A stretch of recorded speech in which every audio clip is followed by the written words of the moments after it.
Okay, so let us start with new topic, that is redox reactions.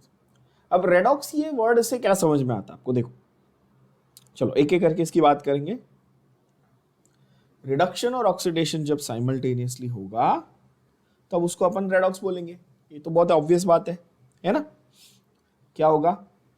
Reduction, redox का आधा जो first part है red, वहां से आया रिडक्शन, ऑक्स से आया ऑक्सीडेशन. जब ये साथ में होगा तो रेडॉक्स. अब अगेन इसको अगर डिफाइन करें, रिडक्शन और ऑक्सीडेशन को हम अगर डिफाइन करेंगे तो कैसा होगा? लेट्स सी ना. अभी तक आपने बचपन से जो स्कूल लेवल पे अगर बच्चों ने जो सीखा है, मैं ऐसा कहूं, तो वहां पे ये सिखाया गया कि रिडक्शन मतलब क्या, कि हाइड्रोजन ऐड किया, और ऑक्सीडेशन मतलब क्या, कि ऑक्सीजन ऐड किया. आपने कंपाउंड लिया या एलिमेंट लिया, उसमें हाइड्रोजन ऐड किया तो रिडक्शन, ऑक्सीजन ऐड किया तो ऑक्सीडेशन. करेक्ट है? बट अगर हम लोग केमिस्ट्री के फंडामेंटल पॉइंट ऑफ व्यू से देखें तो रेडॉक्स को डिफाइन करने के और भी अलग तरीके हैं बच्चों.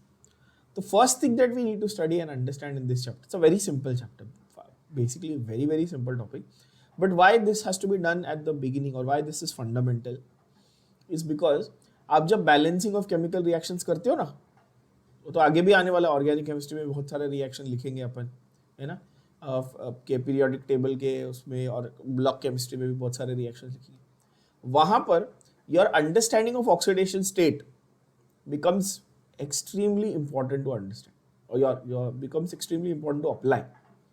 That's why it's important that we finish this part first.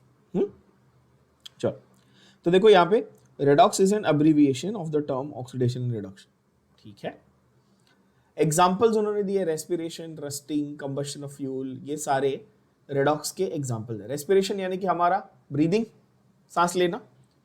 आप जब खाना खाते हो उसमें से ग्लूकोज ऑब्जॉर्ब होता है. आज जब ब्रीथ करते हो, एयर ब्रीथ करते हो, उसमें से क्या होता है? ऑक्सीजन एक्सट्रैक्ट होता है, और वो ऑक्सीजन अंदर जाके ग्लूकोज को ऑक्सीडाइज करता है. करेक्ट बात है? तब आपके बॉडी के सेल्स को एनर्जी मिलती है. सही बात है? What do you mean by combustion? Combustion का मतलब क्या?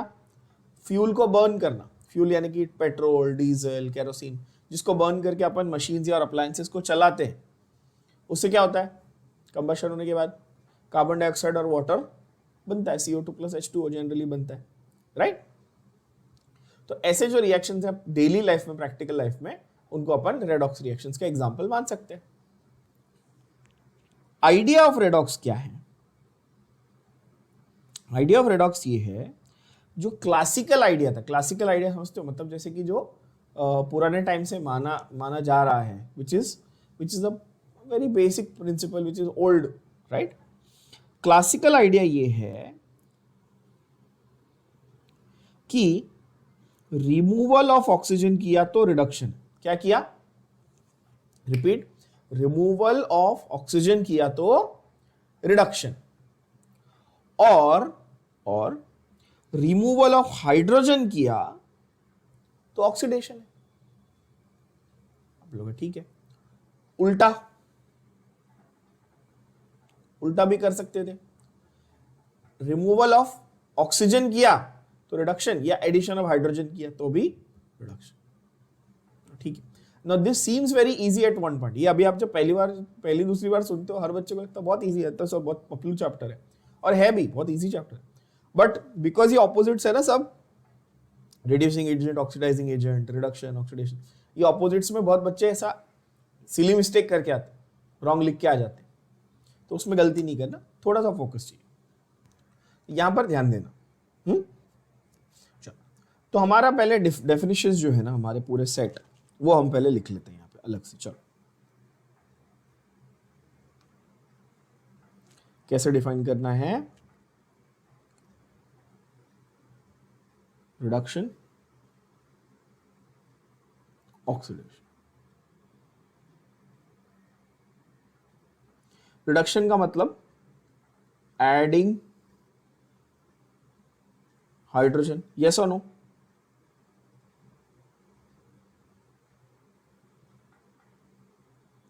तो ऑक्सीजन का मतलब क्या है बच्चों? एडिशन ऑफ ऑक्सीजन, आप बोलोगे ठीक है। रिडक्शन को और कैसे डिफाइन किया था? रिमूवल ऑफ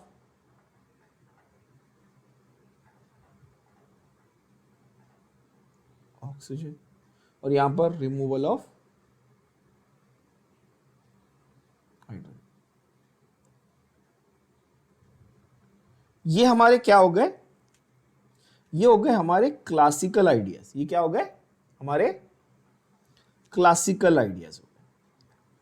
पर जो फंडामेंटल आइडिया है केमिस्ट्री का, वो क्या है? जरा अब ध्यान से समझना, बहुत important. Fundamental idea of chemistry बोलता है कि भाई अगर एडिशन ऑफ सब, अगर हाइड्रोजन ऑक्सीजन नहीं है कंपाउंड में, जो कंपाउंड आप पढ़ रहे हो उसमें अगर ऑक्सीजन और हाइड्रोजन का कहीं पे कोई लेना देना है ही नहीं, तो आप कैसे जज करोगे कि वो रिड्यूस हुआ कि ऑक्सीडाइज हुआ? Let's take one example. अगर मैं आपको बोलूं कि आयन प्लस क्लोरीन, क्या हुआ? आयन प्लस क्लोरीन है बच्चों, और ये FeCl2 बना रहा है या FeCl3 बना रहा है, तो क्या यहां पे हाइड्रोजन ऑक्सीजन दिख रहा है क्या आपको इक्वेशन में? नहीं दिख रहा ऑब्वियसली। तो ऐसे सिंपल से केस में आप कहां से जज करोगे? आयन में ना ही ऑक्सीजन डाला, क्लोरीन में ना ही हाइड्रोजन डाला, कुछ तो किया नहीं, तो ऐसे में कहां जाए, कैसे जज करेंगे कि कौन ऑक्सीडाइज हुआ कौन रिड्यूस हुआ? सवाल समझ में आया आप लोग को? तो यहां पर हाइड्रोजन ऑक्सीजन के नहीं होने की वजह से वो कंफ्यूजन आता है।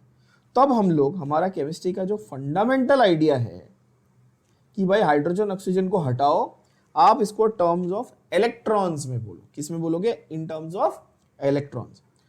एडिशन ऑफ इलेक्ट्रॉन्स किया ना किसी चीज में, एडिशन ऑफ इलेक्ट्रॉन्स किया तो वो रिडक्शन हुआ, और रिमूवल ऑफ इलेक्ट्रॉन्स किया तो वो ऑक्सीडेशन हुआ। क्या ये बात सबको समझ में आई?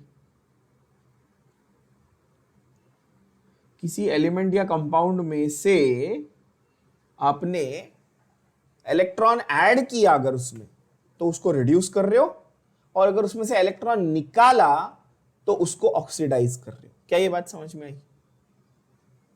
इजी बात है। एक एग्जांपल के साथ समझते हैं, sodium loses an electron to become Na+। बरोबर है बच्चों? सोडियम ने इलेक्ट्रॉन को लूज किया और Na+ बन गया। तो यहां पर सोडियम ने इलेक्ट्रॉन लूज किया तो सोडियम का एटम क्या हुआ? रिड्यूस हुआ कि ऑक्सीडाइज हुआ?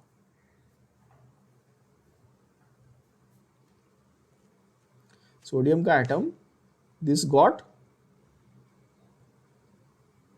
ऑक्सीडाइज्ड। पूछो क्यों? क्योंकि भाई उसने इलेक्ट्रॉन लूज किया ना। मैंने क्या बोला? Removal of electron is oxidation. मैंने सोडियम के एटम में से इलेक्ट्रॉन निकाल लिया, तो सोडियम के एटम को क्या किया मैंने? ये ऑक्सीडाइज हो गया। बोलो हाँ कि ना? और एक एग्जांपल देखो। सपोज आपके पास कॉपर है। क्या है? सपोज आपके पास कॉपर है। कॉपर ने 2 इलेक्ट्रॉन गेन किए। कॉपर ने 2 इलेक्ट्रॉन गेन किए। क्या बन गया? कॉपर का एटम बन गया। तो यहां पर क्या हुआ? रिडक्शन हुआ। कॉपर के आयॉन्स का रिडक्शन हुआ। किसका रिडक्शन हुआ? कॉपर के आयॉन्स का। एटम का हुआ क्या? नहीं, ions reduce to form atom. ऐसा हुआ बच्चों। तो यहां पर मैं आपको एक ट्रिक देता हूं, बहुत ही सिंपल सी, प्यारी सी, छोटी सी एक ट्रिक देता हूं। आप ट्रिक ऐसे याद रखेंगे। आप याद रखेंगे ऑयल रिग। कैसे याद रखेंगे? ऑयल रिग, है ना? ऑयल रिग कैसे याद रखना है? ऑयल रिग कैसे? देखो, oxidation is loss, oxidation is loss, reduction is gain. एकदम इजी। लॉस ऑफ इलेक्ट्रॉन होगा तो ऑक्सीडेशन बोलना, और गेन ऑफ इलेक्ट्रॉन होगा तो रिडक्शन बोलना। ऐसे याद रहेगा। ऑयल रिग, इजी, एकदम अच्छा, सिंपल। तो रिमेंबर दिस पर्टिकुलर शॉर्टकट। ये यूनिवर्सली यूज्ड है, सब लोग यूज करते हैं इसको। बहुत सिंपल सा शॉर्टकट है, ऑयल रिग, बहुत इजी। ठीक है, चलो। तो अब ये समझ में आपको आइडिया कि अच्छा जब ऑक्सीजन और हाइड्रोजन नहीं दिखेगा इक्वेशन में तो भी हम रिडक्शन ऑक्सीडेशन क्या हुआ, दोनों में से क्या हुआ वो बता सकते हैं, कौन रिड्यूस हुआ कौन ऑक्सीडाइज हुआ ये भी बता सकते हैं। क्लियर हो गई बात? चलो अब जरा मार्किंग कर ले फटाफट। Oxidation refers to combination of element with oxygen, ये ओल्ड डेफिनेशन था। For example oxidation of carbon, C+O2 gives CO2, carbon plus oxygen gives carbon dioxide, या फिर Mg+O2 गिव्स MgO, मैग्नीशियम का ऑक्साइड बन रहा है। मतलब आप बोलोगे ठीक है। अब ये देखो Fe2O3 plus 3C gives Fe plus 3CO2। आपको रिएक्शन रट्टा नहीं मारने हैं, चिंता मत करो, रिएक्शन सिर्फ देख के ऑब्जर्व करो, बस देखो ऑब्जर्व करो कौन कहां जा रहा है। मुझे बताओ यहां पर Fe2O3 में ऑक्सीजन पहले से प्रेजेंट था बच्चों, इसमें से ऑक्सीजन निकाल के अलग कर दिया, कार्बन को दे दिया, और Fe2O3 में से आयन को अलग कर दिया, ऑक्सीजन को हटा दिया। तो ऑक्सीजन निकाला, रिमूवल ऑफ ऑक्सीजन, तो क्या हो रहा है यहां पर? Reduction. Removal of oxygen, oxygen निकाला मतलब रिडक्शन। तो यहां पर मैंने ऑक्सीजन निकाला तो रिडक्शन हुआ, ठीक है। नेक्स्ट वाला देखते हैं।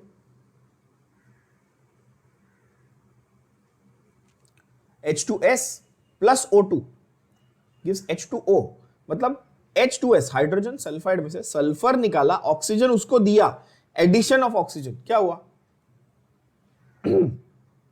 आप बोलोगे एडिशन ऑफ ऑक्सीजन है, ऑक्सीडेशन, ऑक्सीजन ऐड किया, ऑक्सीडेशन।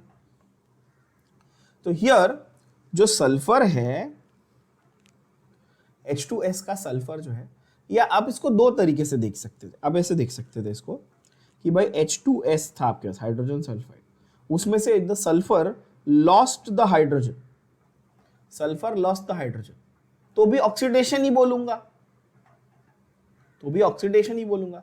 या फिर ऐसे बोलूंगा कि H2S lost the sulphur and gain the oxygen, दोनों केस में ऑक्सीडेशन ही बोलूंगा। बोलो हाँ कि ना? तो रिएक्शन में आपको कंफ्यूज होने की जरूरत नहीं है। अगर लूजेस हाइड्रोजन है तो भी ऑक्सीडेशन, और एक्सेप्ट्स ऑक्सीजन है तो भी ऑक्सीडेशन, बरोबर है ना? इसको आप रट्टा मारने जाओगे तो आप उल्टा लिख के आओगे, रट्टा नहीं मारना है, थोड़ा सा 2 सेकंड रुक के सोचना। और इसमें घाई गड़बड़ वाला काम नहीं चलेगा। इसमें अगर आप हरक पदोड़े बने, घाई गड़बड़ की, तो गया। थोड़ा सोच लो, 2 सेकंड रुक के सोचो, अच्छा क्या हो रहा है? हाइड्रोजन आ रहा है, रिडक्शन, ऑक्सीजन आ रहा है, ऑक्सीडेशन। दोनों नहीं दिख रहे तो इलेक्ट्रॉन के हिसाब से देखो, इलेक्ट्रॉन आया तो रिडक्शन, इलेक्ट्रॉन गया तो ऑक्सीडेशन। क्लियर है? चलो, अभी ऑक्सीडाइजिंग एजेंट किसको बोलते हैं? थोड़ा सा दिमाग लगा लो यार, ये तो इंग्लिश का टर्म हो गया। ऑक्सीडाइजिंग एजेंट, अगर मैं सामने वाले को ऑक्सीडाइज करूंगा तो मैं ऑक्सीडाइजिंग एजेंट, करेक्ट है। मैं आपको ऑक्सीडाइज कर रहा हूं तो मैं कैसा एजेंट? Oxidising agent. अभी ऑक्सीडाइजिंग एजेंट खुद क्या हो जाएगा, ये सवाल है। ऑक्सीडाइजिंग एजेंट सामने वाले को it will oxidise, itself it will get reduced. तो यहां पर जो डेफिनेशन है, again the terms are slightly confusing, ध्यान से देखना। The reagent which itself undergoes reduction and causes oxidation or of other species is called oxidizing agent or oxidant. Clear बात? First, use face recognition to unlock the device. तो यहां पर examples देखते हैं। Mg plus F2 gives MgF2, Mg plus S gives MgS। अच्छा, जिन बच्चों को ये चीज नहीं समझ रही, मैं थोड़ा जूम करके दिखा दूं क्लियरली, आपको स्क्रीन अभी बड़ी दिख रही होगी। ये जो S लिखा है ना ब्रैकेट में, ये दिख रहा है S, ये जो जी, ये क्या है? सॉलिड, लिक्विड, गैस, ब्रैकेट करके उसका स्टेट लिखा हुआ है। ठीक है बच्चों, उसके ऊपर इतना ज्यादा अभी फोकस करने की जरूरत नहीं है, वो आगे अपने को थर्मोडायनेमिक्स वगैरह में काम आएगा। फिलहाल आप क्या फोकस करेंगे कि भाई Mg plus F gives MgF2, Mg plus sulphur gives MgS। ये रिएक्शंस भी ऑक्सीडेशन के एग्जाम्पल हैं जबकि मैंने आपको ऑलरेडी क्लियर बताया कि यहां पे ऑक्सीजन तो दिख रहा ही नहीं है, यहां पर ऑक्सीजन तो दिख ही नहीं रहा। तो फिर कैसे बोला? तो जब इलेक्ट्रोनेगेटिव एलिमेंट लगाया, क्या लगाया, इलेक्ट्रोनेगेटिव एलिमेंट के साथ में कंबाइन किया तो भी ऑक्सीडेशन बोल सकते हैं, या फिर इलेक्ट्रोपॉजिटिव एलिमेंट को बाहर निकाला तो भी ऑक्सीडेशन बोल सकते हैं। आप बोलोगे सर ये इलेक्ट्रोनेगेटिव और इलेक्ट्रोपॉजिटिव क्या होते हैं? पीरियोडिक टेबल के जो लेफ्ट साइड के मेटल्स है ना, कौन से, ग्रुप 1 और ग्रुप 2, ग्रुप 1 और ग्रुप 2 में कौन से मेटल्स हैं? एक है सोडियम पोटेशियम वाला ग्रुप, ग्रुप 1, दूसरा है कैल्शियम मैग्नीशियम वाला ग्रुप, दैट इज ग्रुप 2। ये दो जो है ना, इनको हम लोग इलेक्ट्रोपॉजिटिव एलिमेंट्स बोलते हैं। क्या बोलते हैं? मेटल्स को जनरली इलेक्ट्रोपॉजिटिव बोलते हैं, ठीक है, और नॉन मेटल्स को जनरली आप क्या बोलोगे? इलेक्ट्रोनेगेटिव। नॉन मेटल्स की टेंडेंसी क्या होती है? इलेक्ट्रॉन्स खींचने की। मेटल्स की टेंडेंसी क्या होती है? इलेक्ट्रॉन्स डोनेट करने की। समझ रहे हो? अब थोड़ा सा दिमाग लगाओ, थोड़ा सा दिमाग लगाओ। देखो, अगर एक मेटल है, अगर एक मेटल है, ठीक है, आप समझ लो, एक consider a metal, M consider metal है, क्या मैं बोल सकता हूं बच्चों इस मेटल की टेंडेंसी है कि वो इलेक्ट्रॉन लूज कर ले? अच्छा, वो इलेक्ट्रॉन लूज कर रहा है तो वो ऑक्सीडाइज हो रहा है कि रिड्यूस हो रहा है? अभी बताया था, वो इलेक्ट्रॉन लूज कर रहा है, अभी बताया था, ऑयल रिग, मेटल खुद ऑक्सीडाइज हो रहा है, तो सामने वाले को क्या करेगा? अगर खुद ऑक्सीडाइज हो रहा है तो सामने वाले को क्या करेगा? रिड्यूस करेगा।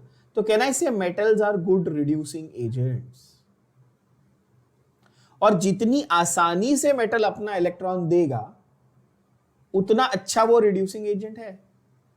सही बात है कि नहीं? The more easily the metal is able to give up its electron, the stronger reducing agent it is. Simple है ना? ऐसे सोचना है। Again slightly confusing terms, metal खुद ऑक्सीडाइज हो जाता है यानी कि इलेक्ट्रॉन लूज करता है, और इसीलिए वो सामने वाले को रिड्यूस करेगा, तो वो अच्छा रिड्यूसिंग एजेंट है। तो आपको इन वन सेंटेंस क्या याद रखना है?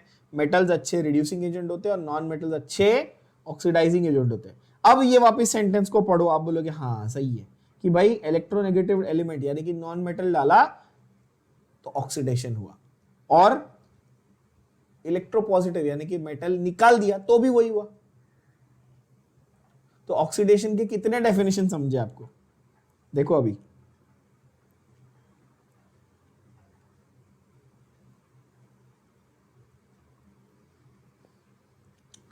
can I say oxidation now here? combining with electronegative element or removal of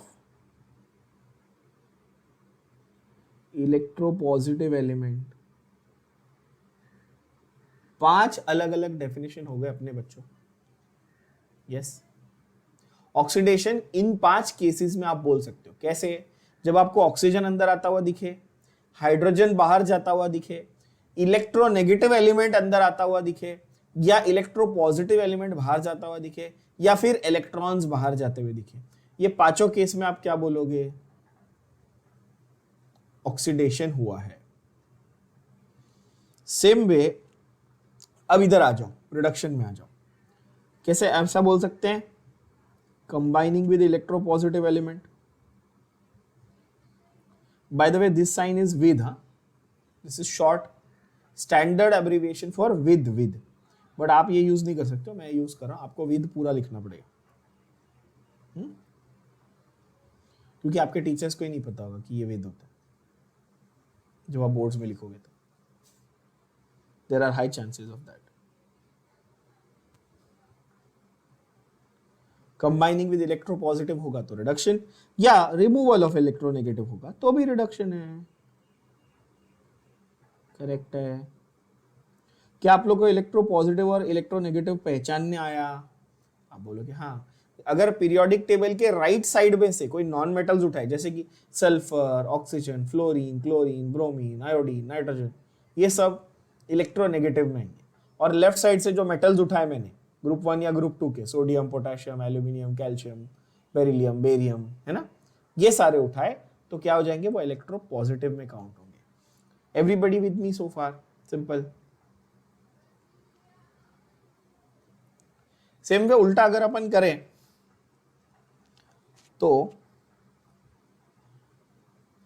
removal of electronegative element from FeCl3 किया, FeCl3 में से क्लोरीन कम किया, देखो Cl3 का Cl2 कर दिया, क्लोरीन कम किया, इलेक्ट्रोनेगेटिव एलिमेंट कम किया। क्या ये बात समझ में आ रही है आपको? इलेक्ट्रोनेगेटिव एलिमेंट कम कर दिया आपने, तो आप बोलोगे हाँ सही बात है। या फिर हाइड्रोजन ऐड किया, तो हाइड्रोजन ऐड तो ऑब्वियसली होता ही है ना, या रिडक्शन। या फिर इलेक्ट्रोपॉजिटिव एलिमेंट ऐड किया, Hg2Cl2, HgCl2 था उसका Hg2Cl2 यानी मेटल ऐड कर दिया, तो ये सारे रिडक्शन के, all these reactions are reduction. ठीक है, इन शॉर्ट मेटल ऐड किया रिडक्शन, नॉन मेटल ऐड किया ऑक्सीडेशन, सिंप्लीफाइड। अच्छा, तो जैसे ऑक्सीडाइजिंग एजेंट को डिफाइन किया था वैसे रिड्यूसिंग एजेंट को डिफाइन करेंगे। रिड्यूसिंग एजेंट खुद क्या होगा? खुद क्या होगा? ऑक्सीडाइज हो जाएगा और सामने वाले को रिड्यूस करेगा। यहां पर बाजू में आप एक सेंटेंस लिख के रखो ताकि आपके लिए और भी इजी हो जाए समझना और याद रखना। Generally metals are good reducing agents. क्या लिखेंगे आप?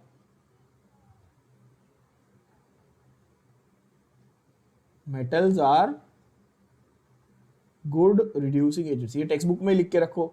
और ऊपर यहां पे पैराग्राफ में क्या लिखेंगे बच्चों आप? Non metals are good oxidising agents. ये हुई ना बात।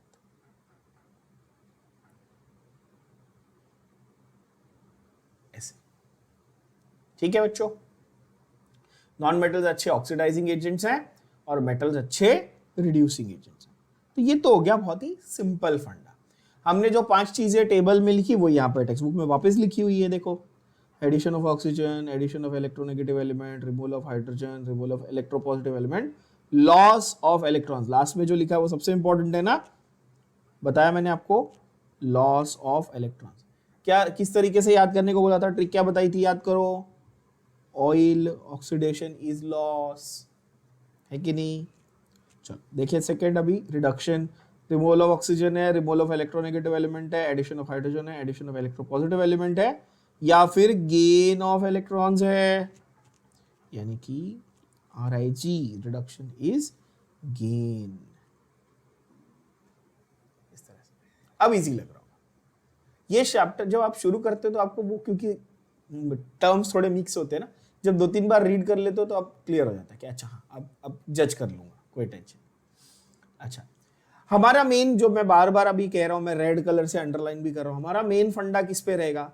इलेक्ट्रॉन्स के गेन और लॉस पे रहेगा, ठीक है ना, हमारा मेन फंडा। क्योंकि क्लासिकल आइडियाज तो आप स्कूल लेवल पे पढ़ चुके हो, बेसिक्स में एकदम, है ना। हाइड्रोजन का लेना देना या ऑक्सीजन का लेना देना तो आप पढ़ चुके हो, that we are not concern with that, we are concern more with the electron part, कि इलेक्ट्रॉन्स का लॉस और गेन कहां हो रहा है, कैसे हो रहा है, उसके ऊपर हम लोग बात करेंगे।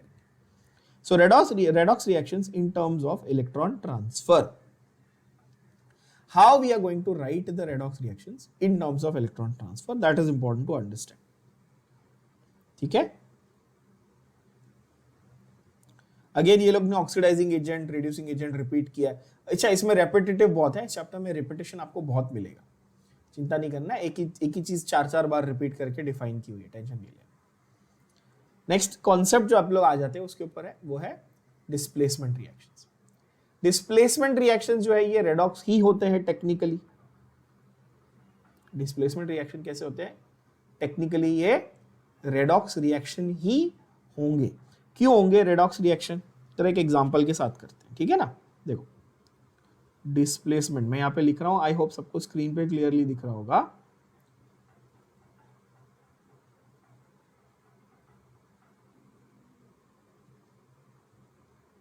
डिस्प्लेसमेंट रिएक्शन का एग्जांपल, सपोज मैं ऐसे बोलूं कि मेरे पास FeO है, आयन ऑक्साइड है, FeO, ठीक है, प्लस कार्बन।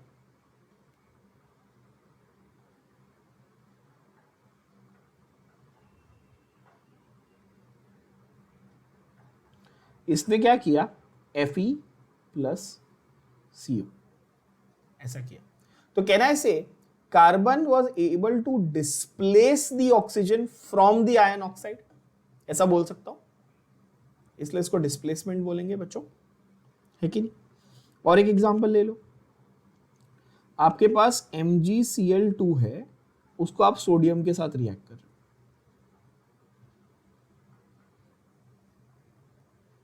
बोलोगे ठीक है, तो यहां पर NaCl 2 मोल और Mg, again I can say sodium was able to displace magnesium from MgCl2, yes or no, आप बोलेंगे हाँ सही बात है। इसका मतलब कि डिस्प्लेसमेंट जब हो रहा है तो ये क्लियरली समझ में आता है कि अच्छा एक एलिमेंट दूसरे एलिमेंट को डिस्प्लेस कर रहा है, पर at the same time can I categorise this as a redox reaction, that is my question. आप बोलोगे हाँ देखो सर आयन ऑक्साइड में से ऑक्सीजन निकला, तो आयन क्या हुआ, आयन ऑक्साइड क्या हुआ, ये पूरा कंपाउंड क्या हुआ, रिड्यूस हुआ कि ऑक्सीडाइज हुआ, ऑक्सीजन छोड़ दिया उसने, रिड्यूस हुआ, वेरी गुड। कार्बन को ऑक्सीजन मिला, कार्बन क्या हुआ, ऑक्सीडाइज हुआ, तो एक रिड्यूस हुआ एक ऑक्सीडाइज हुआ, रेडॉक्स हुआ, करेक्ट, यस और नो बच्चों, बात सबको समझ में आ गई, एकदम इजी है ना अभी तो। अच्छा MgCl2, इसने इलेक्ट्रोनेगेटिव एलिमेंट छोड़ा, देखो इलेक्ट्रोनेगेटिव एलिमेंट छोड़ दिया, सॉरी कहा गया, removal of electronegative element, electronegative element छोड़ दिया, रिड्यूस हुआ, इलेक्ट्रोनेगेटिव एलिमेंट छोड़ दिया, रिड्यूस हुआ, है कि नहीं।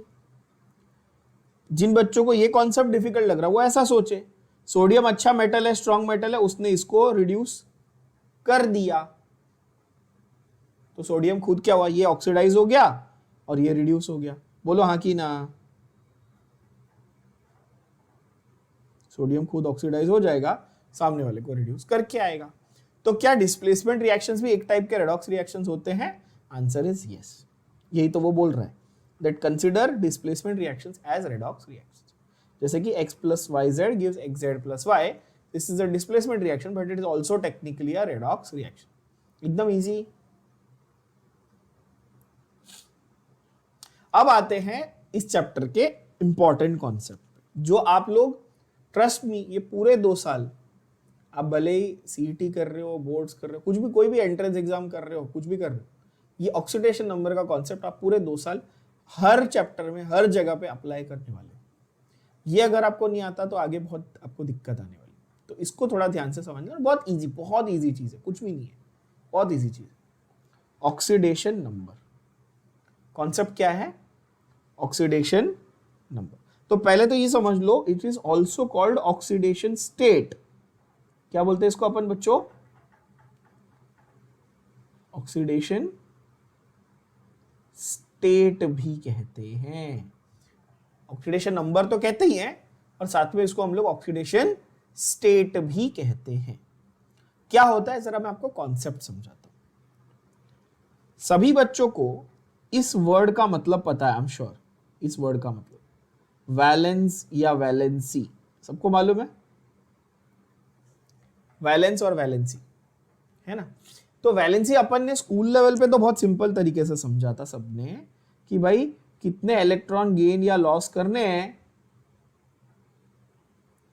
टू अचीव ऑक्टेट, ऑक्टेट तक पहुंचने के लिए किसी एटम को कितने इलेक्ट्रॉन गेन या लूज करने, वो उसकी वैलेंसी थी। आप बोलोगे ठीक है, तो वैलेंसी उस एटम की प्रॉपर्टी हो गई, उसकी एक कैरेक्टर हो गया। आपको कोई पूछे कि क्लोरीन की वैलेंसी कितनी है तो आप बोलते हो कि अच्छा ये 287 है क्लोरीन, क्योंकि नंबर 17 है तो एक इलेक्ट्रॉन इसको मिल जाएगा तो ये 18 हो जाएगा, तो एक इलेक्ट्रॉन चाहिए ना इसको, तो इसकी वैलेंसी है 1। क्या आपने आज तक ऐसा बोला कि इसकी वैलेंसी +1 या -1 है? आपने तो सिर्फ बोला वैलेंसी है 1, है ना बच्चों? अब ध्यान से सुनना, समझना मैं क्या बोल रहा हूँ, ध्यान से सुनना और समझना। अगर आप -1 बोल रहे थे अभी तक वैलेंसी के लिए, तो आप गलत पढ़ रहे हो और गलत बोल रहे हो। वैलेंसी के लिए आपको प्लस और माइनस साइन बोलने की जरूरत नहीं है। वैलेंसी के लिए आपको नंबर बोलना है। जैसे कि अगर मैं आपको ऐसे सिखाऊं कि अच्छा, third row of the periodic table, sodium, magnesium, aluminium, carbon, sorry silicon, phosphorus, sulphur, chlorine and argon, ये आपका third row of the periodic table है, बरोबर है? और वैलेंसीज इनकी वैलेंसीज कैसी है? तो बोलोगे सर सोडियम की वैलेंसी 1 है, क्योंकि सोडियम को 1 इलेक्ट्रॉन लूज करना है। मैग्नीशियम की 2 है, इसको 2 इलेक्ट्रॉन लूज करने हैं। एल्यूमिनियम की 3 है, इसको 3 इलेक्ट्रॉन लूज करने हैं। सिलिकॉन की 4 है, कोवैलेंसी, क्योंकि ये कोवैलेंट बॉन्ड बनाता है। फिर फॉस्फोरस की वापस 3, सल्फर की 2, क्लोरीन की 1, आर्गन की 0। ऐसे आप करते हो, सबने किया है स्कूल में। आई एम वेरी श्योर ये पार्ट सबको समझ में आ रहा होगा, इजी है। अब यहां पर आपने देखा क्या मैंने पॉजिटिव नेगेटिव साइन लगाया? क्या वैलेंसी में हम लोग सिर्फ नंबर बोलते हैं, वैलेंसी में क्या बोलते हैं? सिर्फ नंबर। लेकिन वैलेंसी के नंबर से प्रॉब्लम क्या आती है कि सर क्लोरीन का भी 1 और सोडियम का भी 1, तो हमको कैसे समझेगा कि गेन करने का था कि लूज करने का था? बात भेजे में जा रही है। लेकिन अगर मैं आपको और ऐसे क्लियरली बोलता कि ये -1 और ये +1, तो क्या आपको बेटर अंडरस्टैंडिंग आती? -1 हो तो उसने अच्छा इलेक्ट्रॉन गेन किया, मतलब उसके पास नेगेटिव चार्ज आया, और +1 मतलब उसने इलेक्ट्रॉन लूज किया, यानी कि उसके ऊपर पॉजिटिव चार्ज आया। क्या ये दिमाग में जाता आपके? बोलो हाँ कि ना। यानी कि प्लस या माइनस साइन से आपको और क्लैरिटी आ सकती थी। यस बच्चों, तो मैं आपको एकदम सिंप्लीफाइड वर्जन देता हूं, ठीक है ना? जब आप सिर्फ नंबर लिख रहे थे, आपने वैलेंसी बोला, आपने ये स्कूल में पढ़ी है सबने, आप बोलोगे हाँ। जब उसको आप प्लस या माइनस साइन के साथ लिखना शुरू करोगे ना, तो टेक्निकली बस आप उसका ऑक्सीडेशन स्टेट लिख रहे हो। तो बच्चे बोलते हैं अरे सर इतना ईजी? हाँ इतना ईजी। आपको सिर्फ बताना है कि उसने कितने इलेक्ट्रॉन लूज करने हैं, गेन करने। ठीक है, कैसे बताएंगे आप? साइन लगा के। अगर उसने इलेक्ट्रॉन गेन करने मतलब उसने नेगेटिव चार्ज ले रहा है वो, है ना, तो माइनस साइन के साथ बता रहे। और अगर वो इलेक्ट्रॉन लॉस कर रहा है तो प्लस साइन के साथ बता रहे। तो यहां पर मैग्नीशियम को 2 की जगह +2 लिखूंगा, एल्यूमिनियम की जगह 3 की जगह +3 लिखूंगा, फॉस्फोरस को 3 की जगह -3, सल्फर को -2। क्या ये बात भेजे में गई? बोलो हाँ की। काफी इजी है। तो अगर हमें वैलेंसी पता है तो हमें ऑक्सीडेशन स्टेट का आइडिया आ जाएगा। यस, हमें ऑक्सीडेशन स्टेट का आइडिया, ये सिंप्लीफाइड, एकदम सिंप्लीफाइड फंडामेंटल आइडिया दे रहा हूं। अब धीरे धीरे इसके ऊपर हम लोग बिल्डअप करेंगे इस आइडिया में। तो पहले आपको कोई बोलेगा कि ऑक्सीडेशन स्टेट क्या है, तो आप उसको सामने वाले को सिंपल भाषा में कैसे समझाएंगे कि सर मतलब सामने वाले को आप समझो, आपका स्टूडेंट है, आप उसको समझा रहे हो, आप उसको बोलोगे बेटा देख वैलेंसी होती है ना, उसके अंदर साइन लगा दे, पॉजिटिव या नेगेटिव, बस ऑक्सीडेशन स्टेट। इतना ईजी है। तो मैग्नीशियम को 2 की जगह +2 बोलूंगा, जैसे क्योंकि वो मेटल है ना, तो उसको इलेक्ट्रॉन लूज करना है, पॉजिटिव चार्ज ले रहा है। क्लोरीन को 1 की जगह -1 बोलना चालू करूंगा, क्योंकि भाई वो नॉन मेटल है, इलेक्ट्रॉन गेन करना चाहता है, नेगेटिव चार्ज ले रहा है कि नहीं? तो अगर हमें वैलेंसी समझता है, सबको क्लियर है, तो ऑक्सीडेशन स्टेट बहुत आसान लगेगा। जिस बच्चे को वैलेंसी याद नहीं, उसको ये डिफिकल्ट लगेगा। क्या ये बात समझ पा रहे हो आप लोग? अच्छा, अब आते वापस यहां। तो ऑक्सीडेशन नंबर का कॉन्सेप्ट आपको समझ अच्छा कि भाई there are many covalent bonds वाला फंडा एंड ऑल दैट। ओके, ये सिर्फ रीड कर लेना, ये वाला पार्ट बकवास है, ये वाला पार्ट सिर्फ रीड कर लेना, इसमें कुछ मार्क मत करो। ऑक्सीडेशन नंबर या oxidation state, this describes all the redox reactions. कैसे? ऑक्सीडेशन नंबर इज डिफाइंड, आप डिफाइन करोगे ऑक्सीडेशन नंबर को तो आपको बहुत ही आसानी से पता चल जाएगा कि कौन रिड्यूस हुआ, कौन ऑक्सीडाइज हुआ। कैसे? It is a number of electrical charges it carries assuming complete electron transfer in case of covalent bond. अगर मैं शेयरिंग नहीं देखूं, मैं ऐसा नहीं अज्यूम करूं कि शेयरिंग हो रही है इलेक्ट्रॉन की, मैं ऐसा अज्यूम करूं, यहां पर आइडिया क्या है? देखो कोवैलेंट बॉन्ड में शेयरिंग होती है, आप बोलोगे हाँ, और आयोनिक बॉन्ड में गेन और लॉस होता है। हमने अभी तक गेन और लॉस की बात की, हमने अभी तक शेयरिंग की बात की थी क्या? हमने अभी तक शेयरिंग की बात की थी क्या? नहीं, हमने तो गेन से डिफाइन किया रिडक्शन को, लॉस से डिफाइन किया ऑक्सीडेशन को। ठीक है बच्चों, है ना? पर यहां पर ऑक्सीडेशन नंबर जब कॉन्सेप्ट आता है तो पहला अजम्पशन ये है कि जो कोवैलेंट बॉन्ड है ना, जहां पे शेयरिंग हो रही थी इलेक्ट्रॉन की बच्चों, उसको भी आप कंप्लीट ट्रांसफर अज्यूम करोगे। क्या करोगे? Complete transfer of electrons assume करोगे। देखो वो ब्रैकेट में जो लिखा है उसको पढ़ो ध्यान से, क्या लिखा है? Assuming complete electron transfer in case of covalent bond, यानी कि अगर कंप्लीट ट्रांसफर होता तो इतना चार्ज आता, ऐसा बोल रहा है। क्या दिमाग में जा रहा है? तो ऊपर जो मैंने वैलेंसीज का एक टेबल लिखा था ना, आपने नोटिस किया होगा, मैंने उधर सिलिकॉन के बारे में कुछ नहीं लिखा था। क्यों? क्योंकि सिलिकॉन नॉर्मली कोवैलेंट बॉन्ड बनाता है। सही है बच्चों? तो उसकी वैलेंसी, कोवैलेंसी तो 4 है, ये बात सही है। पर क्या मैं बोल सकता हूं कि अगर ऐसी नौबत आई कि सिलिकॉन 4 गेन कर रहा है या 4 लूज कर रहा है, तो मैं +4 या -4 लिख सकता हूं। If I assume that it is not sharing, it is actually gaining और लूजिंग इलेक्ट्रॉन, तो मैं बोलूंगा अच्छा वो गेन कर रहा है तो -4, लूज कर रहा है तो +4। बोलो हाँ कि ना? अब दिमाग में गया। कोवैलेंसी की जगह पे मैं गेन और लॉस अज्यूम कर रहा। ये पहला पॉइंट हो गया। सबके दिमाग में गया ये? आई एम श्योर बहुत सिंपल है। फिर से देखो, आप सिलिकॉन को नॉर्मली कोवैलेंट मान के चलते थे, आप बोलोगे हाँ सर, तो ये -4 या +4 कैसे बोला मैंने? ये विद द अजम्पशन ना कि कोवैलेंट नहीं, एक्चुअली वो गेन और लॉस कर रहा है, ये अज्यूम किया। क्या ये रियल में हो रहा है? नहीं, ये मैंने अज्यूम किया है। क्यों? क्योंकि रियल में तो कोवैलेंट बॉन्ड हो रहा है, शेयरिंग हो रही है कि नहीं बच्चों? तो यहां पर ऐसा भी बोल सकते हैं ना कि अजम्पशन, ये शुरुआत कहां से हुई इस अजम्पशन की? इस अजम्पशन की शुरुआत यहां से हुई कि इलेक्ट्रॉन पेयर जो है it belongs to the more covalent negative को more electronegative element.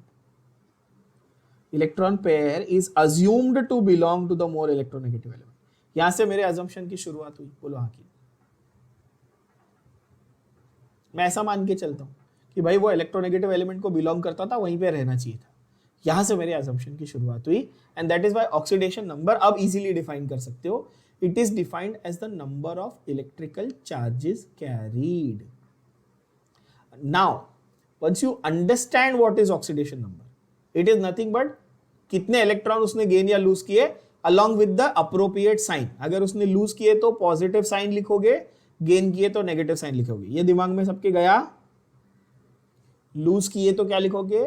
Positive sign, क्योंकि वो इलेक्ट्रॉन यानी नेगेटिव चार्ज छोड़ रहा है तो पॉजिटिव साइन आएगा उसमें, और अगर उसने इलेक्ट्रॉन गेन किए तो नेगेटिव साइन आएगा। क्या ये बात क्रिस्टल क्लियर है? किसी को कोई सवाल, कंफ्यूजन नहीं है?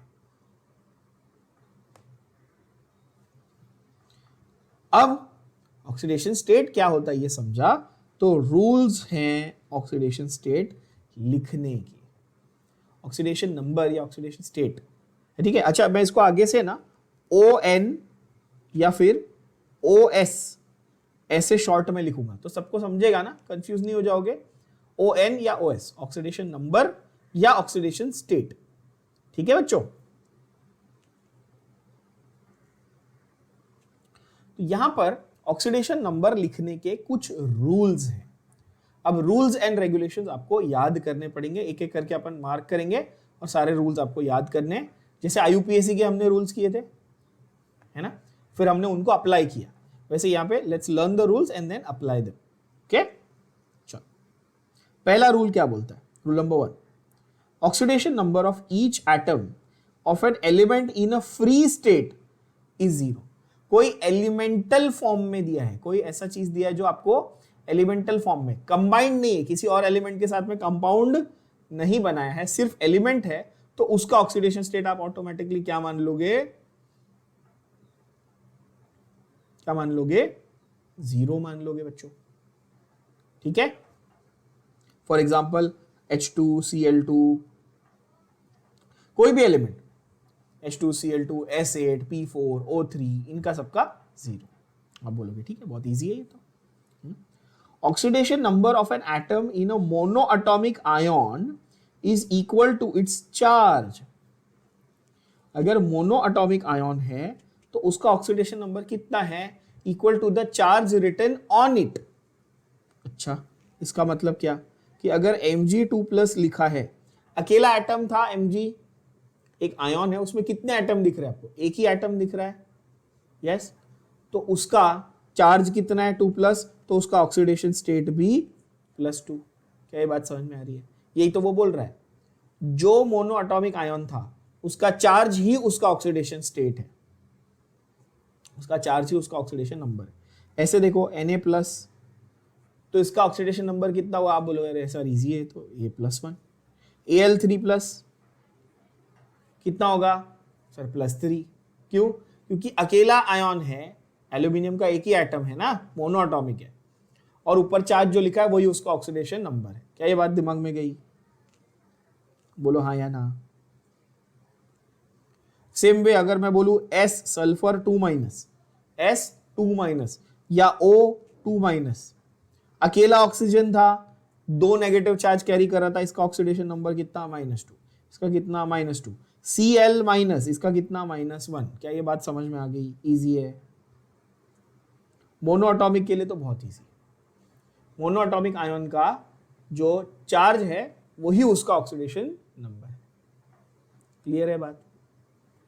आप बोलोगे हाँ, ओके। 10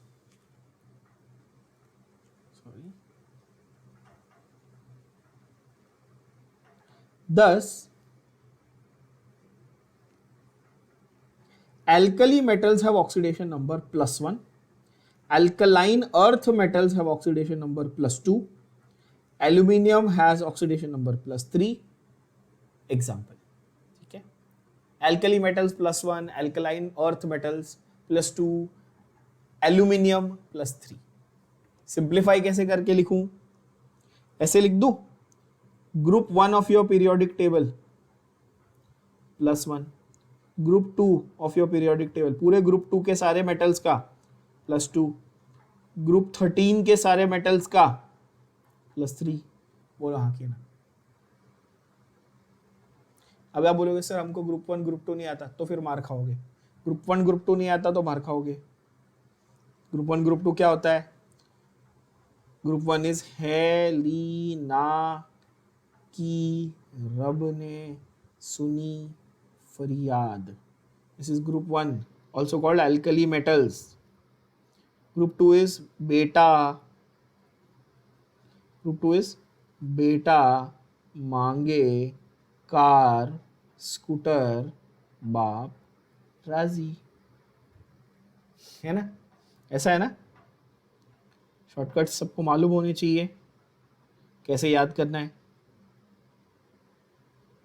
ग्रुप 2 हेलिना, है ना? Hydrogen, lithium, sodium, potassium, rubidium, caesium, francium. Group 2 is beryllium, magnesium, calcium, strontium, barium, radium.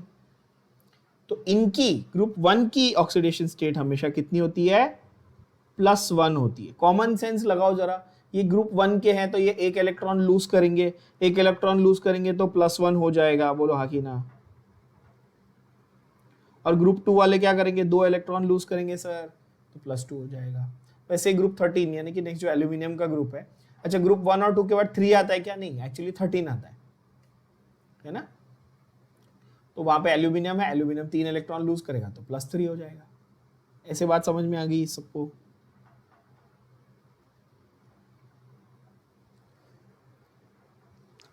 तीसरा जो पॉइंट है बच्चों, ये बहुत ही इंपॉर्टेंट पॉइंट है। तीसरा पॉइंट, तीसरा rule, oxidation number of oxygen is usually -2। Oxygen का ऑक्सीडेशन स्टेट आप बाय डिफॉल्ट कितना मान लोगे? किसी भी कंपाउंड में कितना मानोगे oxidation state of oxygen?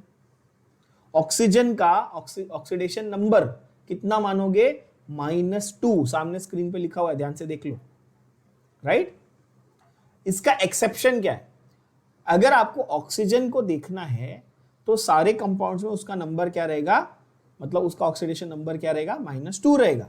Accept अगर पेरोक्साइड के कंपाउंड्स है, पेरोक्साइड के where it has oxidation number -1, या सुपर ऑक्साइड के कंपाउंड्स हैं जिसमें उसका ऑक्सीडेशन नंबर -12 है। कितना है? -12। बहुत ही इंपॉर्टेंट पॉइंट, इस पॉइंट को आप स्टार मार्क करेंगे। जरा समझते हैं, डिटेल में समझते हैं, ठीक है।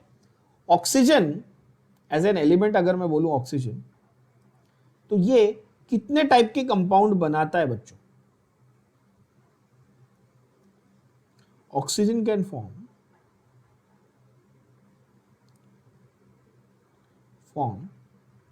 either oxides, peroxides और super oxides.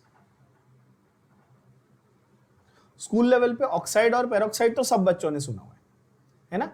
Ion oxide, hydrogen peroxide, सबने सुना है। सुपर ऑक्साइड शायद कुछ बच्चों ने ना भी सुना हो। इनकी पहचान क्या है? ध्यान से सुनना, बहुत इजी है बच्चों। इनमें ऑक्सीडेशन नंबर ऑफ ऑक्सीजन कितना होता है? ऑक्साइड्स में -2, पेरोक्साइड्स में -1, सुपर ऑक्साइड में -12। माइनस क्यों बताओ? माइनस क्यों? क्योंकि ऑक्सीजन की टेंडेंसी है इलेक्ट्रॉन गेन करने की, उसको चाहिए तो नेगेटिव ना नंबर, ऑलरेडी बता चुका हूं, राइट? अच्छा, कुछ बच्चों के दिमाग में ये आएगा, सर आधा इलेक्ट्रॉन थोड़ी गेन होता है यार। ये आया किसी के दिमाग में? सवाल तो आया होगा, सर हाफ कैसे लिख सकते हो? -2 तक ठीक था, चलो 2 इलेक्ट्रॉन गेन किए। -1 तक ठीक था, सर 1 इलेक्ट्रॉन गेन किया। -12 सर आप बंडल मार रहे हो, आधा इलेक्ट्रॉन थोड़ी होता। बहुत अच्छा सवाल है, आना चाहिए दिमाग में, है कि नहीं? तो देखो यहां पर ये जो ऑक्सीडेशन नंबर है ना, that is just a representation of the overall distribution of charge. Is it a real number की नहीं? उसने आधा इलेक्ट्रॉन लिया तो -12, is that a real number? No, it is a representation of the distribution of charge. Let me explain. अगर मैं बोलूं कि पोटेशियम का सुपर ऑक्साइड बना है, क्या बना है? पोटेशियम का सुपर ऑक्साइड। अब बोलेंगे ठीक है, देखते हैं कैसे बना भाई। देखो, जैसे KO, एक मिनट, तीनों अलग अलग सेम इसके अलग अलग कंपाउंड बनाते हैं, पोटेशियम और ऑक्सीजन के। K2O, KO, KO2। क्या बात समझ में आ रही है? K2O, KO, KO2, potassium oxide, potassium peroxide, potassium super oxide. क्या ये बात समझ में आ रही है? बोलो हाँ कि ना। सबको समझा मैंने क्या किया? K2O, K2O2 and KO2, potassium oxide, peroxide, super oxide. आप बोलोगे ठीक है। अच्छा, कुछ बच्चे बोलेंगे सर यहाँ पे ये 2 कैंसिल करके आपको KO लिखना चाहिए, वही तो लिखा था पहले। KO भी लिख सकते हो, कोई प्रॉब्लम नहीं, ठीक है ना? That is fine. अब जरा फंडा समझो। क्या मैंने इसके पहले वाले पॉइंट में ये आपको कंफर्म क्लियर कर दिया कि पोटेशियम का जो ऑक्सीडेशन नंबर है वो +1 ही होना चाहिए? क्या ये बात क्लियर की मैंने? क्योंकि पोटेशियम ग्रुप 1 का मेंबर है। बच्चों सब लोग याद कर लो। देखो, क्या मैंने ये क्लियर की बात कि अच्छा ग्रुप 1 का मेंबर है तो उसका ऑक्सीडेशन स्टेट +1 होना चाहिए? क्या ये रूल था? आप बोलेंगे हाँ रूल था सर। तो ऐसा कर ले कि यहां पर पोटेशियम वॉज +1। ऐसे कितने थे आपके पास? 2 पोटेशियम थे, तो ओवरऑल +2 हुआ। बोलो हाँ कि ना? तो ऑक्सीजन ऑटोमेटिकली -2 हो गया। देखो हेंस प्रूफ हुआ, -2 है। क्या ये बात भेजे में गई? अब बोलोगे हाँ ऐसा है क्या? अच्छा, पोटेशियम +1 था, 2 पोटेशियम थे मतलब +2, तो ऑक्सीजन बिकम्स -2। हाँ सही है सर, -2। यहां पे देखो 2 पोटेशियम थे +2, तो 2 ऑक्सीजन को ओवरऑल -2 मिला, तो पर ऑक्सीजन कितना था? 2 ऑक्सीजन के बीच में -2 चार्ज था। डिस्ट्रीब्यूट करो तो 1 ऑक्सीजन का कितना चार्ज हुआ? -1 हुआ। बोलो हाँ कि ना? आप बोलोगे हाँ सही बात है। ध्यान से सुनना, जिन बच्चों को नहीं समझा उनके लिए बता दूं। अगर KO होता तो क्या आप ऐसा बोलते कि सर ये +1 है तो इसको चुपचाप -1 लिख दो? क्लियर बात? इजी।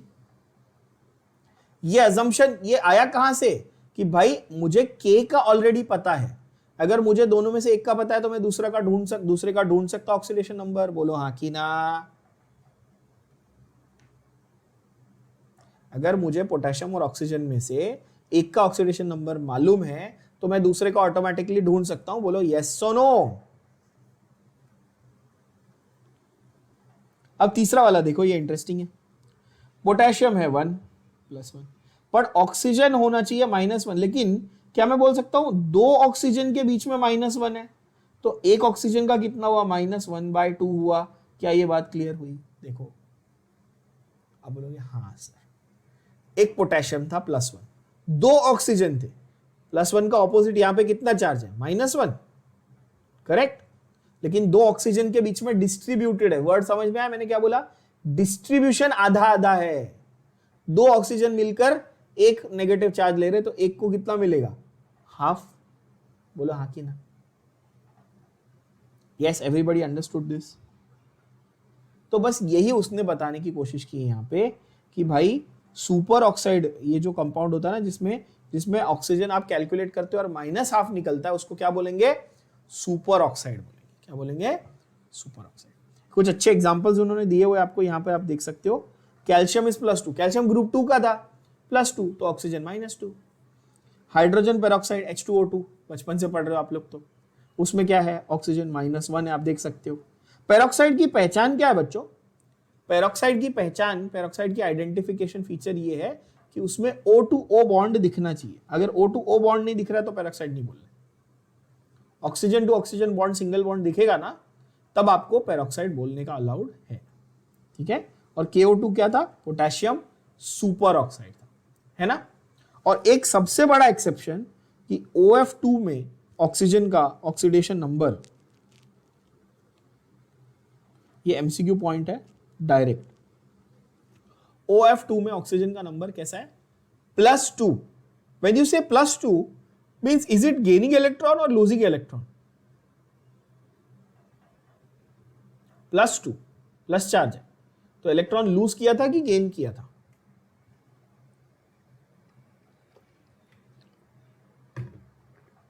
इलेक्ट्रॉन लूज किया। तो बोलोगे सर ऑक्सीजन आपने अभी इसके पहले तो सब जगह नेगेटिव ना, -2, -1, -1/2, और oxygen right side of periodic table पे आता है, नॉन मेटल भी है, इलेक्ट्रोनेगेटिव भी है, सब है, तो प्लस कैसा आ रहा है इसका, +2? क्योंकि फ्लोरीन उसका बाप है। इलेक्ट्रॉन खींचने के मामले में क्या मैं बोल सकता हूं कि फ्लोरीन ऑक्सीजन से ज्यादा इलेक्ट्रोनेगेटिव है? बोलो हाँ कि ना बच्चों। तो फ्लोरीन क्या करेगा, ऑक्सीजन से इलेक्ट्रॉन्स ले लेगा। तो फ्लोरीन ऑक्सीजन से जब इलेक्ट्रॉन ले लेगा ना, तो OF2 बनेगा, जिसमें ऑक्सीजन का चार्ज एक्चुअली प्लस में रहेगा, +2। क्या ये बात समझ में आई बात? ठीक है, ध्यान रखना। तो ऑक्सीजन का ऑक्सीडेशन नंबर काफी important rule. Okay, next rule obviously, अब ऑक्सीजन आ गया तो हाइड्रोजन कहां पीछे रहने वाला है? तो हाइड्रोजन बोलेगा भाई मेरे को भी एक रूल चाहिए, मेरा खुद का।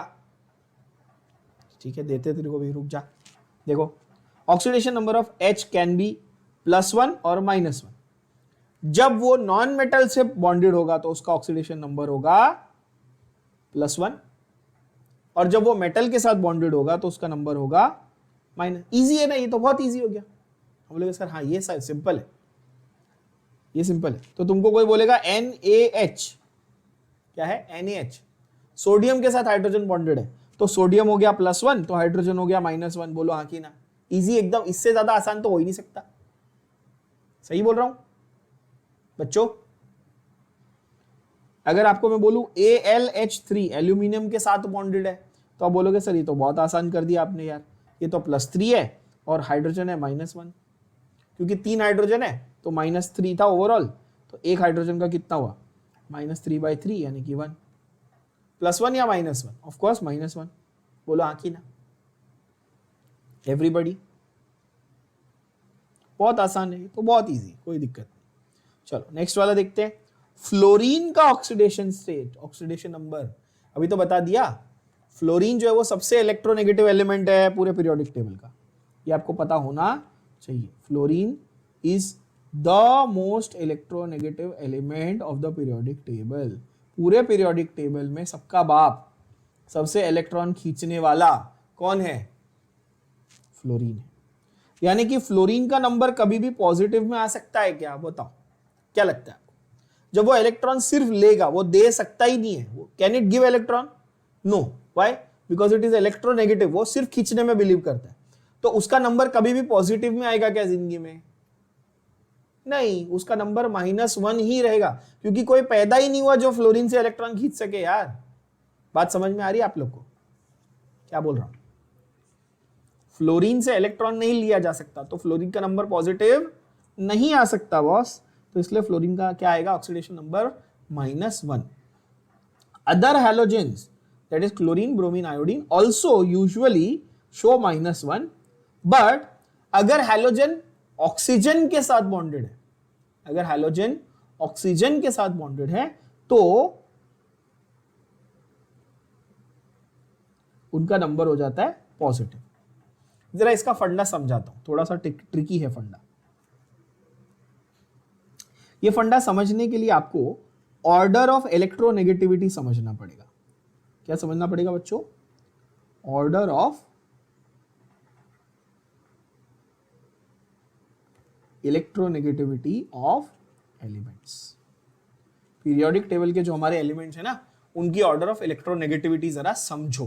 पहले सबका बाप कौन? फ्लोरीन। फ्लोरीन सबसे ज्यादा, उसके बाद क्लोरीन, ब्रोमीन, आयोडीन, ये तो है ही, कोई दिक्कत नहीं। सारे हैलोजन अच्छे इलेक्ट्रोनेगेटिव होते हैं, उन सब में सबका बाप फ्लोरीन है। ये तो सब बच्चों को मालूम है, पर बहुत सारे बच्चों को यह बात नहीं पता कि फ्लोरीन के बाद एक्चुअली बीच में ऑक्सीजन घुस जाता है। मतलब फ्लोरीन और क्लोरीन के बीच में क्या है? ऑक्सीजन। सो कैन आई से oxygen is more electronegative than chlorine? पहले ये बात दिमाग में बिठा लो, बोलो हाँ कि ना। Fluorine is more electronegative than chlorine. Everybody with me? Yes. Chlorine के बाद क्या आता है? क्लोरीन के बाद क्या आता है? क्लोरीन के बाद एक्चुअली आता है नाइट्रोजन। अच्छा, टेक्निकली ना क्लोरीन और नाइट्रोजन ऑलमोस्ट इक्वल होते हैं, ऑलमोस्ट आप बोल सकते हो इक्वली होते हैं। तो एक्चुअल ऑर्डर आपका, आप ये समझ के चल रहे थे कि फ्लोरीन, क्लोरीन, ब्रोमीन, आयोडीन होगा, पर नाइट्रोजन और ऑक्सीजन बीच में घुस गए। नाइट्रोजन और ऑक्सीजन बीच में आ गए। तो यहां पर आपका ये ऑर्डर जो है वो आपको याद करना है, खास करके ऑक्सीजन की पोजीशन। तो इससे आपको क्या समझ में आया? ऑक्सीजन इज मोर इलेक्ट्रोनेगेटिव, आप बोलोगे हाँ। तो जब ऑक्सीजन क्लोरीन के साथ कंबाइन कर रहा है, ध्यान से सुनना, ऑक्सीजन क्लोरीन के साथ में कंबाइन कर रहा है, तो क्लोरीन को झक मार के पॉजिटिव बनना पड़ेगा, बोलो हाँ कि ना। क्यों? क्योंकि ऑक्सीजन उससे इलेक्ट्रॉन ले लेगा।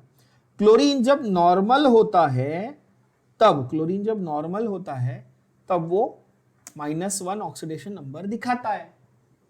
नॉर्मल सर्कमस्टेंसेस में क्लोरीन क्या करता है? -1 ऑक्सीडेशन नंबर दिखाता है। पर जब ऑक्सीजन के साथ उसको कंबाइन करना पड़ेगा तो उसको क्या दिखाना पड़ेगा? +1 ऑक्सीडेशन नंबर। क्या ये बात दिमाग में गई? अब तुमको एक बहुत ही अच्छा बेहतरीन एग्जांपल देता हूं, जिससे तुमको ये बहुत मजा भी आएगा और समझ में 100% आ जाएगा। मैं हर बार ये एग्जांपल बोलता हूं, एलिमेंट्स की आपस की रिलेशन ना क्रिकेटर्स जैसी है। समझो अपना कोहली बैटिंग कर रहा है, कोहली 7 विकेट गिर चुके, कोहली के साथ में सामने बैटिंग कर रहा है अपना रविचंद्रन अश्विन, स्पिनर है ना वो। तो उस टाइम पे ज्यादा बेटर बैटिंग करने की रिस्पॉन्सिबिलिटी किसकी? ज्यादा स्ट्राइक किसको लेना चाहिए? कोहली को लेना चाहिए ना, क्यों? वो बेटर बैट्समैन है, सही है। तो जब क्लोरीन, ध्यान से सुनना, जब क्लोरीन, समझो क्लोरीन है, वो सोडियम के साथ है, तो क्लोरीन नेगेटिव की तरह बिहेव करेगा, सोडियम पॉजिटिव की तरह बिहेव करेगा। करेक्ट बोल रहा हूं? लेकिन अब सोचो बच्चों, 7 के बाद 8वां विकेट गिर गया, कोहली आउट हो गया, रन आउट हो गया कोहली, चलो अब सामने भाई साहब आए बुमराह। अब कौन बेटर बैट्समैन है? अश्विन की बुमराह। अब किसको ज्यादा स्ट्राइक लेनी चाहिए? अश्विन को। तो क्या अश्विन की बैटिंग एबिलिटी अचानक चेंज हो गई क्या? वो तो वही प्लेयर है, उसकी तो उतनी लाइकी है, उतनी बैटिंग आती है उसको। लेकिन सामने कौन है इसके ऊपर डिपेंड करता है। बोलो हाँ कि ना, ये बात भेजे में गई। सबको समझा? ये एग्जांपल इंटरेस्टिंग है ना? कोहली और अश्विन और या अश्विन और बुमराह किसको चुनोगे? तो ऐसे ही यहां पर है, जब क्लोरीन को ऑक्सीजन के साथ कंबाइन होना होता है ना, तब वो बोलता है नहीं यार मेरे को पॉजिटिव बनना पड़ेगा, क्योंकि ऑक्सीजन मेरा बाप है, वो बैठा उधर नेगेटिव। बोलो हाँ कि ना? बात सबको समझ में आई क्या हो रहा है यहाँ पे? तो यहाँ पे क्लोरीन की खुद की एबिलिटी मैटर करती है क्या? ना, सामने वाले की एबिलिटी मैटर करती है कि वो कितना अच्छे से इलेक्ट्रॉन खींच रहा है। तो ऑक्सीडेशन नंबर बहुत ट्रिकी क्यों हो जाता है? क्योंकि कंपैरिजन हमेशा कंपैरेटिव वैल्यू की बात, समझ रहे हो? लेकिन इन सब में एक बात तो है ना, जब धोनी खेलता था तो धोनी बोलता था सामने कोहली हो कि कोई भी हो, स्ट्राइक मैं ही लूंगा, लास्ट ओवर मैं ही खेलूंगा, बोलता था ना वो। बोलता तू होएगा कोहली अपने घर पे, चल मैं धोनी है कि नहीं? तो फ्लोरीन वैसा है, फ्लोरीन बोलता है भाई मैं इलेक्ट्रॉन खींचूंगा, तुम सामने कोई भी हो, मेरा नंबर -1 फिक्स, तुम बाकी अपना देख लो। क्या ये बात दिमाग में चली गई? बोलो हाँ कि ना? एकदम इजीली। तो ये जो है ये बात है। तो यहां पर ये फंडा आपको समझना है कि अच्छा fluorine will never show anything else except -1। अब ये क्लियर हो जाएगा, अब ये क्लियर हो जाएगा। देखो हाँ, फ्लोरीन इज ऑलवेज -1। आप बोलोगे यस बरोबर, फ्लोरीन -1। फ्लोरीन हमारा धोनी है। कुछ धोनी क्रिटिक्स आ जाएंगे मेरे को बताने के लिए, सर धोनी तो बहुत स्लो खेलता था। हाँ ठीक है, I am a Dhoni fan. तो फ्लोरीन विल ऑलवेज रिमेन -1, ठीक है। Other halogens will change according to what they are bonded with, है ना? जनरली वो -1 दिखाएंगे, जनरली वो हीरो बनेंगे, लेकिन अगर ऑक्सीजन आ गया यानी कि उनसे थोड़ा ज्यादा इलेक्ट्रोनेगेटिव वाला आ गया तो उनको पॉजिटिव बनना पड़ेगा। क्या ये बात दिमाग में चली गई? Easy, okay.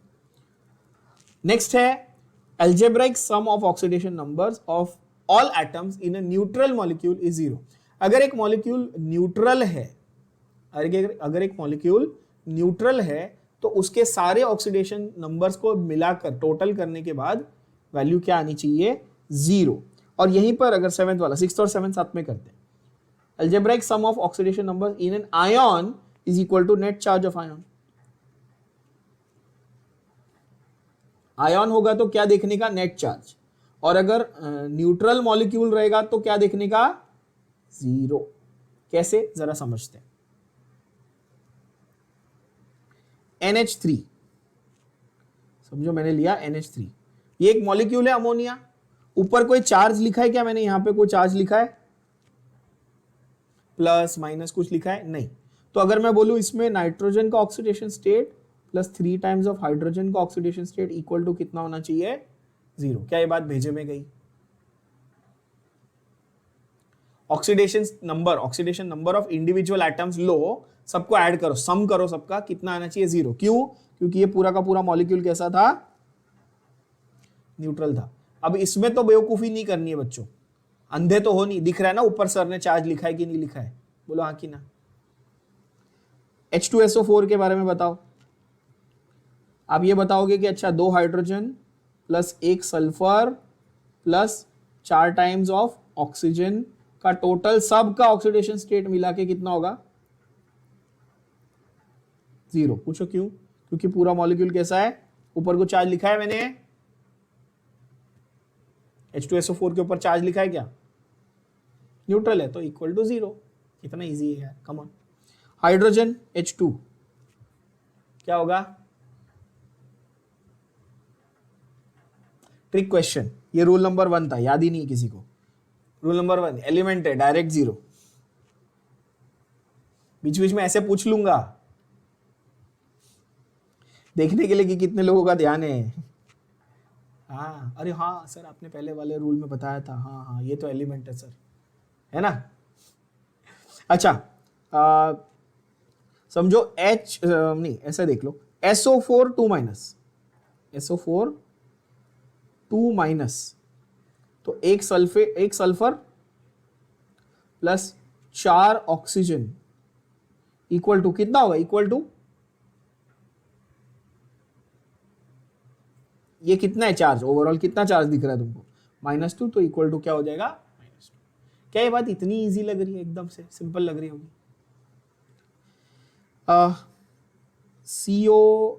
PO4 3-, चलो फॉस्फेट आयन क्या है, फॉस्फेट आयन, तो एक फॉस्फोरस का प्लस 4 ऑक्सीजन का, टोटल सब मिला के कितना होगा, -3। क्या ये बात एकदम से भेजे में घुस गई, बहुत इजी है। तो यही तो वो बोल रहा है कि भाई अगर न्यूट्रल मॉलिक्यूल होगा तो सारा सम, सबका सम करना, एडिशन करना और जीरो निकाल लेना, और अगर चार्ज्ड आयन या चार्ज्ड पॉलीएटॉमिक आयन रहेगा तो सबका सम करना, और जो भी नंबर है बस वही नंबर लिख देना, खत्म, है ना। Last rule is when 2 or more atoms of an element are present in a molecule, oxidation number of that atom will be average oxidation number of all the atoms of that element in the molecule। जैसे इसके पहले मैंने आपको potassium और super oxide का example दिया, तो मैंने क्या बोला कि 2 ऑक्सीजन के बीच में एक माइनस चार्ज है, तो मेरे को एक ऑक्सीजन का क्या हुआ, एवरेज लेना पड़ा डिवाइड करके दोनों के बीच में, क्लियर बात। तो वो एवरेज लिया मैंने, एवरेज चार्ज, तो वो यही बोलता है 8 पॉइंट, क्या बोल रहा है कि आपको एवरेज चार्ज कंसीडर करना है, कि अगर नंबर ऑफ एटम्स अगर एक एलिमेंट के ज्यादा दिख रहे ना आपको, तो क्या करना पड़ेगा, आपको एवरेज चार्ज लेना पड़ेगा। इसका मतलब समझाता हूं जरा, एक एग्जांपल ले लो। समझो आपको मैंने एग्जांपल दिया H2S2O7, सब बच्चों ने ये देखा हुआ है H2S2O7, ओलियम बोलते हैं इसको, क्या बोलते हैं, ओलियम। इसमें से सल्फ्यूरिक एसिड बनता है, ये कंपाउंड है, आगे हम लोग इसके बारे में और डिटेल में भी पढ़ेंगे। ये ओलियम नाम का कंपाउंड है जिसमें से आप सल्फ्यूरिक एसिड बनाते हो, ठीक है बच्चों। तो ये कंपाउंड को देखो जरा ध्यान से देखो, क्या मैं बोल सकता हूं हाइड्रोजन एल्कली यानी ग्रुप 1 का एलिमेंट था, तो इसमें, अच्छा पहले मेरा सारे रूल अप्लाई कर लो, सारे रूल अप्लाई कर लो। क्या मैं बोल सकता हूं ऑक्सीजन को आप चुपचाप -2 मान लोगे, ऑक्सीजन को आप -2 मान लोगे, लिखा है ना रूल नंबर 3 में, oxygen generally assumes -2 oxidation number, आप बोलोगे यस सर। हाइड्रोजन को आप +1 मान लोगे क्योंकि ग्रुप 1 का है। सल्फर आपको मालूम नहीं है, सल्फर आपको निकालना है, सल्फर आपको ढूंढना है। अच्छा, रूल नंबर 6 क्या बोला था कि 2 हाइड्रोजन प्लस 1 सल्फर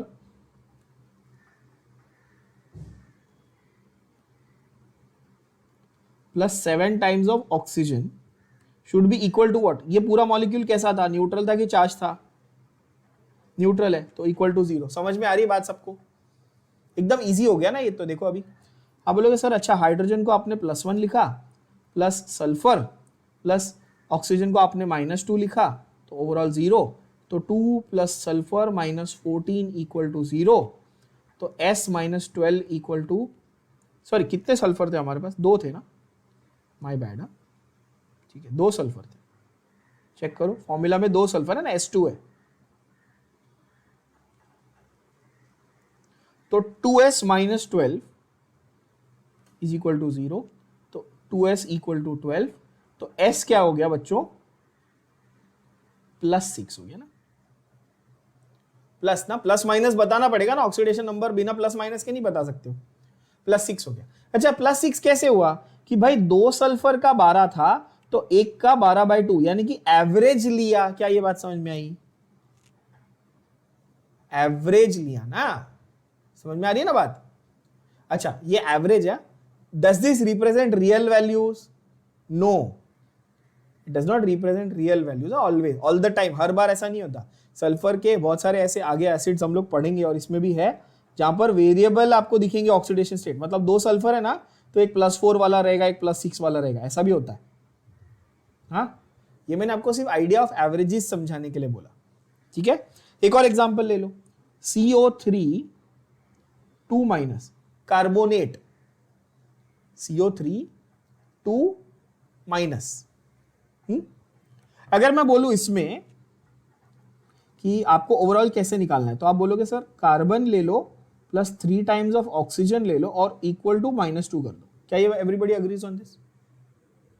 अब तो बहुत आसान लग रहा है इक्वेशन सबको, हाँ सर तो बहुत इजी है यार, ठीक है। अच्छा अगर मैं बोलूं मैं कार्बन, मुझे अज्यूम करना है कि +4 मुझे मालूम है, कार्बन +4 और मैं ऑक्सीजन ढूंढना चाहता हूं, समझो मैं ऑक्सीजन ढूंढना चाहता हूं, कार्बन +4 मुझे मालूम है, मैं ऐसा अज्यूम कर रहा हूं, तो +3 times of oxygen equal to -2, तो 3 times of oxygen equal to -6, तो ऑक्सीजन का कितना हुआ -6/3 यानी कि -2। अगेन मैंने एवरेज निकाला, 3 ऑक्सीजन के बीच में -6 चार्ज था, तो एवरेज डिस्ट्रीब्यूशन क्या निकला, हर एक को -2 चार्ज मिला। क्या ये बात समझ में आई? तो यही एवरेज का मतलब है, बोलो यस और नो। बस यही तो चाहिए था। ये हुए हमारे सारे रूल्स। अब अच्छे बच्चे सारे क्या करेंगे, 8 रूल हमने किए, ये 8 रूल आज अभी का अभी, जैसे ये खत्म हुआ आपका दिख के लेक्चर हो गया, तुरंत अभी बैठो 8 के 8 रूल 2 बार लिख के प्रैक्टिस करो, दिमाग में एकदम से बिठा लो, ताकि अगले सेशन में जब हम लोग कैलकुलेशंस और न्यूमेरिकल्स करेंगे, ताकि आपको उस टाइम पे रूल याद नहीं करना पड़ेगा, रूल देख देख के अप्लाई नहीं करना पड़ेगा। IUPAC में कैसे किया था हमने, सेम वैसे, ठीक है। 8 के 8 रूल 2 बार लिखो, प्रैक्टिस करो, याद कर लो, खत्म। सिंपल रूल्स है, मैंने एक्सप्लेन पूरे कर दिए डिटेल में, कोई टेंशन नहीं है। 2 बार लिखोगे, 10 मिनट का भी टाइम नहीं लगेगा, पूरे याद हो जाएंगे। ठीक है बच्चों, चलो इसको एंड करें।